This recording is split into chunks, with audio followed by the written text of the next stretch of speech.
Smart mini, smart 36, flexi 48, advantage 60 purchase ప్లాన్లు మొదటి రోజు ధరకే పూర్తి బంగారం 40 నుండి 65% వరకు బోనస్ బంగారం. మీ ఇంటికే సురక్షితంగా బంగారం డెలివరీ. వింధ్యా గోల్డ్, మీ బంగారు భవితకు సరైన భరోసా.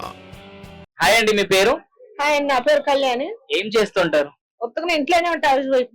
ఓకే, మీ దృష్టిలో బంగారం అంటే ఏంటి? బంగారం అంటే ఆడవాళ్ళ కళ, ఆడవాళ్ళ కోరిక. ఎవరికైనా ఉండోళ్ళకైనా లేని వాళ్ళకైనా కష్టం చేసుకుని 10 రూపాయలు సంపాదించుకొని, కానీ ఉండోళ్ళు కేజీ కొంటే లేని వాళ్ళు 1 గ్రామన్నా కొందాం అనుకుంటారు. అట్టా ఇష్టం ఆడవాళ్ళకి బంగారం అంటే. మన భారతీయులకి ఆటోళ్ళకి లేదు, కానీ మన భారతీయులకు బంగారం అంటే ఎక్కువ ఇష్టం అనమాట.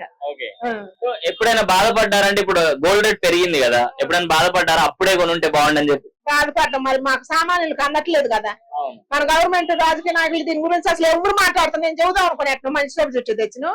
దయచేసి బంగారం రేటు తగ్గి వందలు కొనుక్కుంటారు. లేని వాళ్ళు మా బోటోళ్ళం కనీసం ఒక గింజన పెట్టుకుందామన్నా లేదు, కోరిక అట్లనే మిగిలిపోతుంది. మాయ పెట్టుకోలేము. బంగారం 1 గ్రామన్నా కొనుక్కొని పెట్టుకుందామన్నా కూడా మా కోరిక అట్లనే మిగిలిపోతుంది. దయచేసి రాజకీయ నాయకులు, మన ప్రధానమంత్రి మోడీ గారిని కోరుకుంటున్నా, బంగారం రేటు తగ్గియాలి సార్ కొంచెం. లేని వాళ్ళకి కూడా అందుబాటులోకి రావాలి, అది వండోళ్ళకే కాకుండా. ఏ సందర్భంలో బాధపడ్డారు బంగారం కొనలేదు నేనని చెప్పి? మా అమ్మాయి పెళ్ళప్పుడు మేము లేనోళ్ళం కదా. ఇప్పుడు మేము మిడిల్ క్లాస్ ఫ్యామిలీ, డబ్బులు లేని వాళ్ళం. లక్షలు ఇప్పుడు అప్పుడు 10,000 20,000 ఉన్నప్పుడు కొన్నామంటే అప్పుడు డబ్బులు లేవు.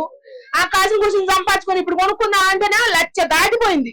అందుతుంది సామాన్యులకు అసలు కంటికి గాని రాకుండా పోతుంది బంగారం. ఇప్పుడు మనకు పెళ్లిలో బంగారం పెడుతూ ఉంటారు కదా, అదేదైనా సాంప్రదాయం ఆచారాలు ఉంటాయా, లేకపోతే పిల్లలకు ఫ్యూచర్ లో ఉపయోగపడతాయని పెడతారా? అది ఫ్యూచర్ కి ఉపయోగం ఉంటది, పిల్లల భవిష్యత్తుకి. ఇప్పుడు గబుక్కున్న ఆపద వచ్చింది అనుకో, సామాన్యుడికి డబ్బు లేదనుకో, డబ్బు లేకపోతే భర్తకే రావచ్చు, ఇంట్లో పిల్లలకే రావచ్చు.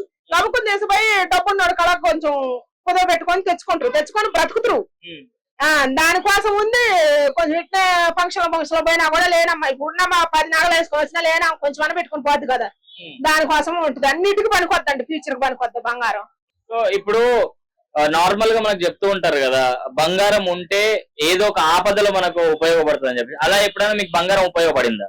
ఉపయోగపడుతుంది. నాకు బంగారం చాలా ఉపయోగపడుతుంది. ఇది నిజం. ఆపద కాదు, ఒక మనిషి ప్రాణం కాపాడుద్ది. చచ్చిపోవాల్సిన స్టేజ్ లో బంగారం ఉపయోగపడుతుంది. బంగారం ఉండబట్టి బ్యాంకులో పెట్టుకొని ఓ ప్రాణం నిలబెట్టుకున్నాను. నేనే నిలబెట్టుకున్నాను, నా ప్రాణం నేనే నిలబెట్టుకున్నాను అనమాట. డబ్బులు లేవు, ఏం చేస్తాం? డబ్బులు లేవు, బంగారం లోన్ లో పెట్టి డబ్బులు తెచ్చుకొని నా ప్రాణం నేనే కాపాడుకున్నాను, నా పిల్లగాడికి ఇచ్చి. బంగారం ఉండబట్టి అట్టటోళ్ళు కొన్ని కోట్ల మంది ఉన్నారు, అది కూడా లేకుండా చచ్చిపోయే వాళ్ళు ఉన్నారండి. బంగారమే ఎంతో విలువ, ఫ్యూచర్ జనరేషన్ కూడా విలువ. ఏదైనా గముకు చేతులు డబ్బులు లేకపోయినా బంగారం పెట్టి తెచ్చుకొని బతికే వాళ్ళు ఉన్నారు, చాలా మంది ఉన్నారు, కొన్ని లక్షల మంది ఉన్నారు. ఇది నిజం. ఇప్పుడు బంగారం అంటే మీ దృష్టిలో ఓన్లీ నగలేనా, లేకపోతే అదొక ఆస్త? బంగారం అంటే ఒక ఆపద కాదుకునే ఆస్తి, ఊరికైనా సోప్కే కాదు. ఒక ఆపద కాదుకునే ఆస్తి, ఒక ప్రాణాన్ని నిలబెట్టే ఆస్తి, ఒక పరువును నిలబెట్టే ఆస్తి కూడా అది. గబుక్కున పొలాలు ఇల్లు స్థలాలంటే అమ్మలేము. బంగారం ఉంటే ఒక ప్రాణాన్ని నిలబెట్టవచ్చు, ఒక పరువు కాపాడవచ్చు, ఓ మనిషి జీవితం నిలబెట్టవచ్చు అనమాట, అది ఆస్తి. మీ దగ్గర ఎంత బంగారం ఉంది? నా కాడ ఒక 5 తులాలు బంగారం ఉంది. 5 తులాలు నా ప్రాణాన్ని నిలబెట్టింది. Thank you.